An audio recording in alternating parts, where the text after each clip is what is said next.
Comment mesurer puis analyser la performance d'un site web? Bien, mesurer puis analyser la performance d'un site web, c'est essentiel pour identifier les domaines nécessitant des améliorations et optimiser l'expérience d'utilisateur. Voici les principales méthodes puis les outils qui sont utilisés pour mesurer puis analyser la performance d'un site web. Bien, premièrement, on a la vitesse de chargement de la page. Donc, utiliser des outils en ligne comme Google PageSpeed, Insight, GTmetrix, ça va vous permettre d'aller identifier exactement qu'est-ce que vous avez besoin. Utilisez Google Analytics. Cet outil va vous permettre de mesurer toutes les métriques puis la performance de votre site web facilement, puis aussi de vous donner une vue d'ensemble de l'engagement des utilisateurs sur votre site web. Des heatmaps, des enregistrements de sessions. C'est également des bons outils pour venir mesurer puis analyser la performance de votre site web. Tous les outils comme Hotjar, Crazy Egg, ça vous permet de voir les utilisateurs comment est-ce qu'ils interagissent avec votre site. Ce sont des fameux heatmaps qui vont vous permettre de voir où les gens cliquent, où le curseur se situe, puis qu'est-ce qui se passe exactement comme interaction sur votre site web. Mesurer le temps de réponse du serveur.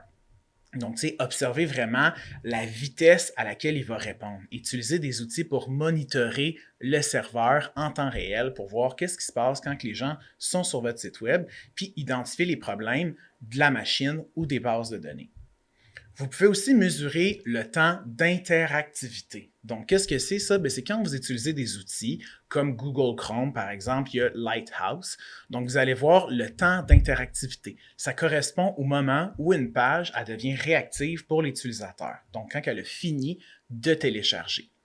Analyser les erreurs sur votre site web de JavaScript, par exemple, c'est une bonne chose aussi pour analyser la performance de votre site web. Donc, utilisez des outils de développement web pour analyser les erreurs JavaScript dans la console du navigateur. Ça va vous permettre d'identifier puis de résoudre les problèmes de script qu'il pourrait avoir.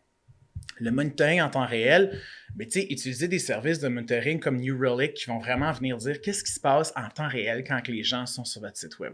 Donc, vous allez voir les performances du site web, vous allez voir les consommations des ressources, puis les erreurs réelles, mais surtout dans l'instantané.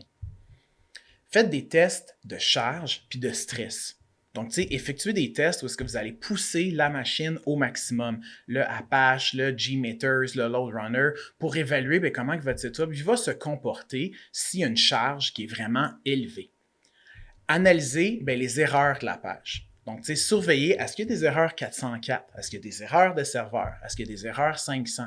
Toutes ces erreurs-là sont des choses qu'il faut absolument régler puis analyser pour bien veiller à la performance d'un site web. Suivez les conversions. Utilisez des outils qui vous permettent de savoir où les gens cliquent, où ils vont. Les conversions dans Google Analytics pour savoir est-ce que vous atteignez vos objectifs? Est-ce que les gens vont sur la page que vous avez en tête? La comparaison avec les concurrents, c'est aussi une autre bonne façon de venir analyser la performance de votre site. Donc, comparer les performances de votre site web avec celles des concurrents en utilisant des outils de benchmarking, de performance tels que Dareboost, Web Page Test. Tous ces outils-là vont venir vous permettre de comparer avec la concurrence. Analyse de l'expérience d'utilisateur. Donc, ça, c'est vraiment venir recueillir des commentaires des utilisateurs grâce à des enquêtes en ligne ou à des commentaires directs pour mieux comprendre leur expérience puis identifier tous les domaines de friction qu'il pourrait avoir sur votre site web. Une fois que vous avez collecté toutes des données de performance puis analysé régulièrement, de définir des objectifs d'amélioration puis de mettre en œuvre des mesures pour optimiser la performance de votre site web, c'est ça qui va venir contribuer à offrir une expérience d'utilisateur optimale puis à atteindre vos objectifs en ligne. Si vous avez des questions, n'hésitez pas, contactez-nous chez Dailysoft pour qu'on vienne vous aider à évaluer la performance de votre site web.